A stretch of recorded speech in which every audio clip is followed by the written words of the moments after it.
Hello मेरे प्यारे साथियों, जय हिंद। मैं वीपी गुप्ता आप सभी का अपने यूट्यूब फैमिली मैथ्स गाइड में हार्दिक स्वागत करता हूं। आज हम लोग जो है आज है आपका 30 सितंबर और आज 30 सितंबर को बीपीएससी प्री का आपका एग्जाम हुआ था और उस बीपीएससी प्री का जो एग्जाम हुआ था उसमें जो है मैथ्स के जो क्वेश्चन पूछे गए थे वो हम लोग जो है आज जो है क्वेश्चन का एनालिसिस करने वाले हैं। उसका जो है यानी आप देखो यहाँ पर बीपीएससी के एग्जाम में जो है मैथ्स कितना आसान पूछा गया था। क्वेश्चन बिल्कुल हलवा था और इसमें आपको किसी प्रकार कोई दिक्कत नहीं होगा। जो हमने आपको प्रॉफिट एंड लॉस पढ़ाया, जो रेशियो पढ़ाया, जो मैंने लिगेशन, ये सब जो है पढ़ाया गया था, उसी पर आधारित आपसे प्रश्न पूछा है और बिल्कुल जो है आसान प्रश्न पूछा है। इसको हम लोग जो है आज के क्लास में डिस्कस करेंगे। हाँ, तो आज के क्लास में हम लोग बीपीएससी एग्जाम का जो क्वेश्चन पूछा गया था 30 सितंबर यानी आज के दिन 30 सितंबर का जो बीपीएससी का जो एग्जाम वो जैसे हुआ था उसका हम लोग जो है पेपर आज जैसा डिस्कस करने वाले हैं। चलिए हम लोग आज के सबसे पहला क्वेश्चन को देखते हैं और उसका आंसर हम लगाते हैं। बिल्कुल आसान क्वेश्चन था, कोई दिक्कत नहीं था। ये रहा आपके सवाल, सबसे पहला प्रश्न। ये रहे सबसे पहला प्रश्न, आपके स्क्रीन पे नजर आ रहा होगा। सबसे पहला यहाँ पर आप देख लीजिए, ये आपका 67वीं बीपीएससी एग्जाम 30 सितंबर 2022 का जो मैथ्स क्वेश्चन का एनालिसिस हो रही है उसमें सबसे पहला क्वेश्चन आपसे पूछा क्या है कि अनिल और सुमन मिलकर किसी कार्य को 12 दिन में करते। बिल्कुल आसान है। अनिल और सुमन यानी ये दोनों मिलकर किसने, अरे ये आप नीचे लिखोगे, अनिल और सुमन ये दोनों मिलकर किसी कार्य को 12 दिन में करते हैं और कह रहा है कि अनिल अकेला, कौन अनिल यानी ए अकेला उस कार्य को यहां पर कह रहा है 20 दिन में कंप्लीट करता है।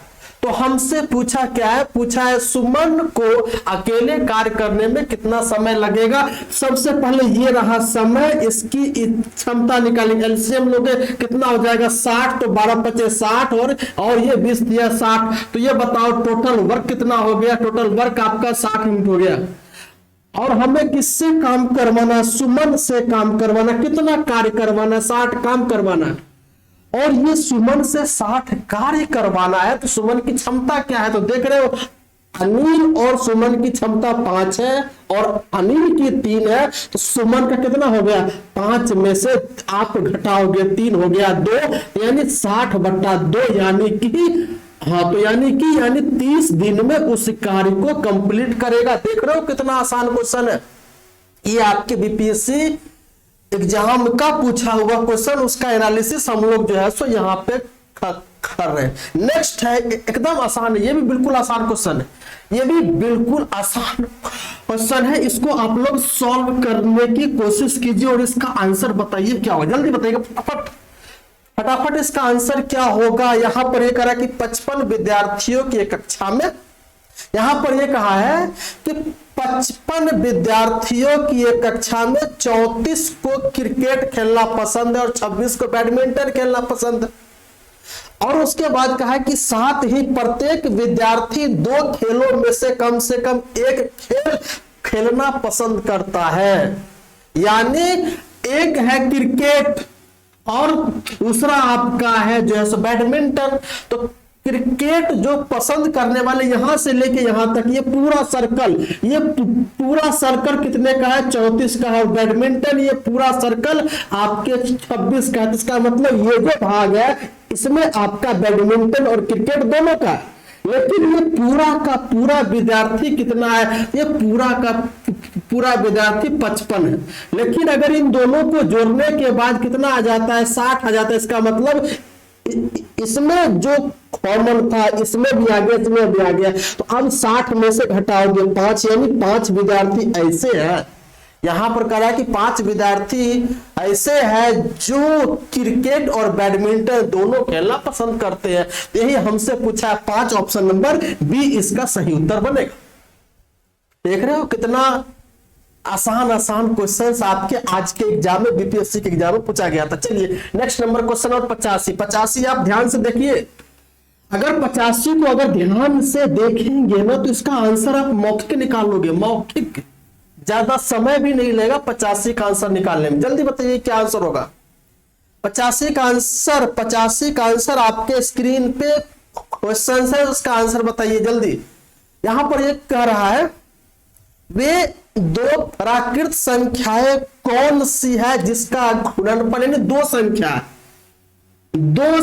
तो मान लेते हैं एक्स और वाई, दोनों का गुणनफल 2400 दे रखा है, और उसके बाद इसके वर्गों का योग x square plus y square कितना है 5200 है। तो कुछ नहीं करना, ऑप्शन से वैल्यू उठाओ ना। अरे आपको ऑप्शन से वैल्यू उठाइए। तो अगर पहला ऑप्शन लेता हूं 80 इंटू 30 आ जाएगा 80 का स्क्वायर, जो है 6400, तो यानी इसी का मान आ गया 6400, लेकिन आपका दोनों का योगफल आपका 52 है। तो ध्यान से आप देखो, ये देखो 60 का स्क्वायर और फिर 40 का स्क्वायर हो गया, और ये 60 इंटू 40 आपका कितना आ गया 2400 हो जाएगा। अब ये 60 का स्क्वायर बनेगा 3600 और ये 40 का स्क्वायर बनेगा 1600, दोनों को जोड़ोगे कितना आएगा 5200 आएगा। तो हमारा कितना आंसर आ जाएगा 60 और 40, हमारे इस सवाल का आंसर आ जाएगा। देख रहे हो कितना अच्छे कितना आसान क्वेश्चन आपके सामने पूछा गया, और इसका कौन सा आंसर होगा, ऑप्शन नंबर सी आपका बनेगा। तो ये क्वेश्चन पूछा गया था बीपीएससी के एग्जाम में। आइए जो नेक्स्ट नंबर क्वेश्चन को आप देखिए, ये क्या कह रहा है, ये क्वेश्चन क्या कह रहा है, इसको आप देखिए 86 नंबर क्वेश्चन जो है नंबर, यानी बिल्कुल आपको मैं बता रहा हूं सबसे जल्दी और अपडेटेड कंटेंट आपके सामने लेकर आया जाता है। जो कंटेंट अपडेट होता है वो मैं आपके सामने जो है लेकर आता हूं, उसको आप देखोगे, उसको समझोगे, आपके सामने ये जो है नहीं कि ये आज से 25 साल पहले 5 साल पहले क्वेश्चन, अपडेट हमेशा रहना पड़ता है। तो ये अपडेट आपको पता होना चाहिए कि आपको पता होना चाहिए कि आजकल के पैटर्न क्या क्या क्वेश्चन के पैटर्न पूछे जाते हैं, ये आपको मालूम होना चाहिए। आ रही बात। तो ये जो आपका प्रश्न है इसको आप लोग सॉल्व कीजिए। तो यहां पर ये कह रहा है क्वेश्चन, ये भी बीपीएससी एग्जाम में आज के एग्जाम का पूछा हुआ क्वेश्चन है, आज जो एग्जाम हुआ उसका। तो इसका आप लोग आंसर देने की कोशिश कीजिए। कहा है कि इसमें कहा है कि 100 और 500 के बीच कितनी संख्या है जो 4, 5 और 6 से विभाजित, किससे 4 से 5 से और यानी 6 से विभाजित। सबसे पहले हमको वो निकालना होगा कि वह छोटी छोटी संख्या क्या है, वह छोटी संख्या क्या है जो 4 से भी कट जाए, 5 से भी कट जाए और 6 से भी कट जाए। तो इसका निकालोगे एलसीएम, तो इसका एलसीएम कितना हो जाएगा मेरे मित्र 7 मतलब 60 हो जाएगा, इसका एलसीएम हो जाएगा 60। तो यानी हमको यहां पर जो है निकालना है 100 से और 500 के बीच, इस बीच में कितनी संख्या है जो 60 से कट रहा है। हमको यहां पर जो है निकालना क्या है, 100 से लेकर और 500 के बीच कितनी संख्या जो 60 से कट रहा है। तो सबसे पहला संख्या बनेगा 120, उसके बाद बनेगा 240, अरे ऐसा ही ये जो है बनता जाएगा, और ये dot dot dot dot dot कहां तक जाएगा 480 तक जाएगा। तो यहां से देखिए, ये देखिए 60, अरे यार इसके बीच में बनेगा 180, किसकी बात कर रहा है 60 से, फिर बनेगा 240 डॉट डॉट डॉट, ये जाएगा 480 से। तो यानी आपका कितना हो गया, हाँ 120 से लेके 120, 180, 240 डॉट डॉट डॉट 480, कितनी संख्या है। तो अब आप देख रहे हो इसके बीच का अंतर 60, इसके बीच का अंतर 60, तो यानी इसमें 60 से भाग लगाओ। तो अगर इसमें 60 से भाग जो है सो लगाओगे तो कितना आ जाएगा, ये बन जाएगा 8 आ जाएगा।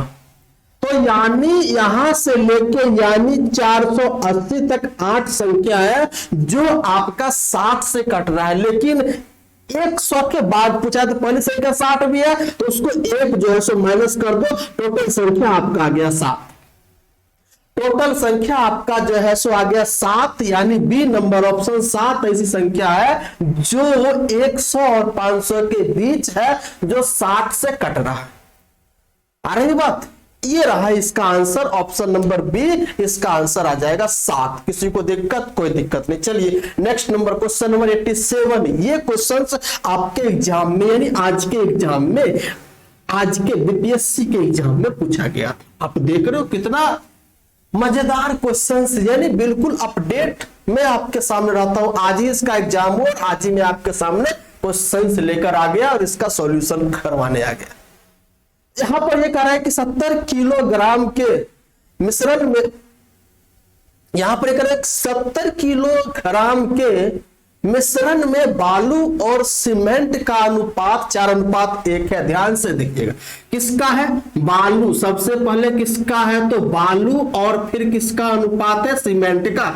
इस बात को पहले, इसको ध्यान से सुनिए, यानी मिश्रण कितना है? 70 kg। अनुपात किसका किसका है?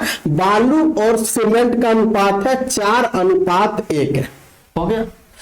अब की बार कह रहा है इसमें, ध्यान से पहले देखिएगा कि मिश्रण में कितना बालू और मिला दिया जाए कि यह बालू और सीमेंट का अनुपात 6:1 हो जाए। कितना हो जाए? 6:1 हो जाए। तो यहां पर यह कह रहा है कि मिलाया क्या जा रहा है? मिलाया जा रहा है बालू। बालू मिलाया जा रहा है, क्या सीमेंट में कुछ किया जा रहा है? सीमेंट न तो मिलाया जा रहा न तो निकाला जा रहा, मतलब सीमेंट में कोई परिवर्तन नहीं। पहले सीमेंट 1, अभी भी 1, यानी ये दोनों क्या है? आपका सेम है। अगर सेम है तो अच्छी बात है, सेम नहीं होता तो एलसीएम लेके सेम करते। क्यों? क्योंकि सीमेंट में कोई छेड़छाड़ नहीं किया जा रहा। मिलाया क्या? बालू मिलाया, तो यानी बालू कितना इसमें मिल गया? तो यानी 2 यूनिट बालू मिल गया। कितना? 2 यूनिट। अच्छा, ये प्रारंभ में कितना था? प्रारंभ में मिश्रण 4 और 1 5, यानी इन दोनों को जोड़ोगे कितना? 5 यूनिट। 5 यूनिट कितना केजी के बराबर था? तो 70 केजी के बराबर था। तो 1 यूनिट कितना हो जाएगा? तो 1 यूनिट आपका हो जाएगा 14 केजी। तो इसमें बालू कितना मिलाया गया? यहां देख लो, 2 यूनिट बालू मिलाया गया। तो 2 यूनिट का मान कितना हो जाएगा? तो आप कहोगे सर 28 केजी, और 28 केजी ही हमारे इस सवाल का आंसर बनेगा। ऑप्शन नंबर ए क्या बनेगा? सही उत्तर। देख रहे हो, ये सब आपके क्वेश्चंस बिल्कुल आसान क्वेश्चन पूछा गया था। बशर्ते आपको थोड़ी सी प्रैक्टिस करने की आवश्यकता है, सारा क्वेश्चन बन जाएगा। ये आपके, मैं लाइव आपके सामने जो है सो लेकर आया, ये क्वेश्चन आपके सामने है, बीपीएससी का पूछा हुआ क्वेश्चन। आइए, हाँ, ये 88 नंबर, ये क्वेश्चन नंबर 88, ये भी आपके आज के एग्जाम का है। यानी टोटल आपका जो है मैथ्स के 8 क्वेश्चन पूछे गए थे, 2 रीजनिंग के थे, है ना। तो इसको हम लोग यहां पर देख लेते। क्या कहा कि इसमें कहा है, इसको पहले समझिए। और इस टाइप के क्वेश्चंस हमने कल के क्लास, यानी जो है सो अभी जो मैंने अपलोड किया है, अभी जो प्रॉफिट एंड लॉस अपलोड किया, उसमें भी इस टाइप क्वेश्चन आपको देखने को मिलेगा। यहां पर यह कह रहा है कि 150 रुपए प्रति दर्जन की दर संतरे बेचने पर शशि को 25% की हानि होती है। ध्यान से यहां पर देखिए, तो यहां पर क्या कह रहा है कि 25% की हानि होती है। भैया 25% की हानि किसकी वजह से होती है? जब संतरे को 150 रुपए प्रति दर्जन बेचा जाए, यानी 150 रुपए प्रति दर्जन क्या है? सेलिंग प्राइस है। तो यानी अब ये बताओ, ये आपका 150 रुपए प्रति दर्जन, 150 रुपए प्रति दर्जन, ये क्या है? ये कहोगे सर, अरे आपका जो है ऊपर हो गया, नीचे लिखेंगे। यहां पर है 150 रुपए प्रति दर्जन। तो ये 150 रुपए प्रति दर्जन क्या है? तो आप कहोगे सर ये सेलिंग प्राइस। ये क्या है? सेलिंग प्राइस है। तो अगर 150 रुपए प्रति दर्जन अगर बेच रहा है तो सेलिंग प्राइस है, तो उसको 25% की हानि हो रही है। इसका मतलब 25% की हानि हो रही है, बेचेगा कितना में? तो वह उसको बेचेगा 75% पे। कितना परसेंट पे? 75% उसका सेलिंग प्राइस बन जाएगा। अगर 25% हानि है तो 75% सेलिंग प्राइस बन जाएगा। लेकिन अब की बार कहा है कि 20% लाभ पाने के लिए 20% लाभ का अगर है तो सेलिंग प्राइस कितना बनेगा 120%, यानी 120% का मान क्या हो जाएगा। यहां पर देखो 75% का मान है 150, यानी 75 का 2 गुना है ना, यहां पर 120 का 2 गुना 240 रुपए प्रति दर्जन के हिसाब से अगर वह बेचता है तो उसको क्या हो जाएगा 20% का लाभ होगा। बात समझ में आ रही है, कितने अच्छे से क्वेश्चंस में आपके सामने है ये, यानी सॉल्यूशन देख रहे हो कितना शॉर्ट है। तो हमको जो है सो लगता है जो आपके जो है सो मैथ्स के 8 क्वेश्चन पूछे गए थे, ये 8 क्वेश्चन आप 5 मिनट में 5 क्या आप जो है 4 मिनट में बना के हट जाओगे। अरे इतना आसान था क्वेश्चन, बशर्ते आपको पूरा कंसेप्ट पता होना चाहिए। अगर कंसेप्ट नहीं पता है थोड़ी सी परेशानी तो होगी। आइए ये क्वेश्चन आपका जो है सो किसका है, मेंसुरेशन का क्वेश्चन है, इसको आप देख लीजिए। इसको देख लीजिए, यहां पर कह रहा है कि एक समचतुर्भुज के विकर्णों की लंबाई, बस हो गया, एक समचतुर्भुज है ये आपका क्या है, तो एक समचतुर्भुज है, इसके विकर्णों की लंबाई तो ये हो गया एक विकर्ण ये, और दूसरा विकर्ण आपका ये हो गया। और आपको पता है कि समचतुर्भुज का जो विकर्ण होता है वह आपका 90 डिग्री पर समद्विभाजित करते हैं, 90 डिग्री पर समद्विभाजित करते, मतलब ये इसके बराबर होगा और उसके बाद यहां से ये और ये इसके बराबर होगा। यानी समचतुर्भुज का जो विकर्ण होता है एक दूसरे को 90 डिग्री पर समद्विभाजित करती है, ये इसके कहने का मतलब है। तो यहां पर आप देख रहे हो विकर्ण की लंबाई 10 सेंटीमीटर, अगर ये विकर्ण अगर पूरा 10 सेंटीमीटर है तो समद्विभाजित कर रहा है तो ये 5 हो जाएगा और ये 5 हो जाएगा, 5 सेंटीमीटर में बट जाएगा, बात खत्म।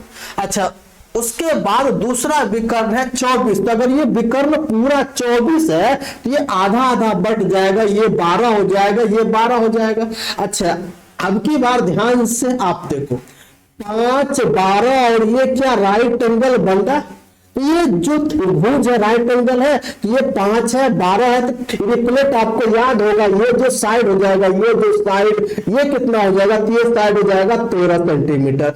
अगर ये समचतुर्भुज है तो ये भी कितना हो जाएगा 13 सेंटीमीटर, यानी चारों साइड इसका 13 सेंटीमीटर हो जाएगा। तो इसका क्या पूछा है, परिमाप पूछा है, पेरीमीटर यानी परिमाप, तो इसका परिमाप हो जाएगा, चारों साइड इक्वल है तो 4 × 13 सेंटीमीटर, यानी कि कितना बनेगा 52 सेंटीमीटर। आपके इस सवाल का आंसर हो गया कितना 52 सेंटीमीटर। आपके सवाल का आंसर ऑप्शन नंबर ए क्या बनेगा, सही आंसर बनेगा। तो बताइए किसी को दिक्कत, कितना आसानी से क्वेश्चंस मैंने सॉल्व किया है ना। ये पैटर्न है बीपीएससी एग्जाम का, देख रहे हैं बीपीएससी का एग्जाम के सारे क्वेश्चंस, सारे क्या मतलब मैथ्स के सारे क्वेश्चंस मैं आपको बता रहा हूं। और ये लास्ट क्वेश्चन इसका, इसको आप लोग देखिए क्या है, ये क्वेश्चंस क्या है, ये थोड़े से समझदारी वाली क्वेश्चन पूछ लिया, मतलब ये ज्यादा तो नहीं लेकिन मतलब थोड़े से समझदारी वाली क्वेश्चन पूछ लिया, ज्यादा समझदारी वाले नहीं पूछा, थोड़ा सा कैसा, यानी इसमें हल्के से थोड़े से समझदारी वाली क्वेश्चन पूछ लिया। ध्यान से पहले पढ़िए, 140 मीटर लंबी रेलगाड़ी 60 किलोमीटर प्रति घंटा की चाल से जा रही है, यानी रेलगाड़ी है एक, है ना। तो ये सपोज करो कि ये आपका क्या है, रेलगाड़ी है, ये है ना, ये आपका रेलगाड़ी है, हमने यहां पर पहिया लगा दिया, ये 160 किलोमीटर, कितना 160 नहीं ओनली 60, ये 60 किलोमीटर प्रति घंटा की चाल से जा रही है। इसकी लंबाई कितनी है, इसकी लंबाई है 140 मीटर। अच्छा, उसके बाद कह रहा है कि एक कुत्ता उसी दिशा में, मतलब जिस दिशा में रेलगाड़ी जा रही है उसी दिशा में एक कुत्ता कुत्ता समानांतर यानी रेलगाड़ी के समांतर 18 किलोमीटर प्रति घंटा की चाल से। तो यहाँ पर एक कुत्ता, यहाँ पर वो जो है सो कुत्ता है आपका, वो जो है सो, तो यहाँ पर कुत्ता है एक जो है सो वह 18 किलोमीटर प्रति घंटा की चाल से जा रहा है। तो ये बताओ दोनों का डायरेक्शन क्या है, सेम है।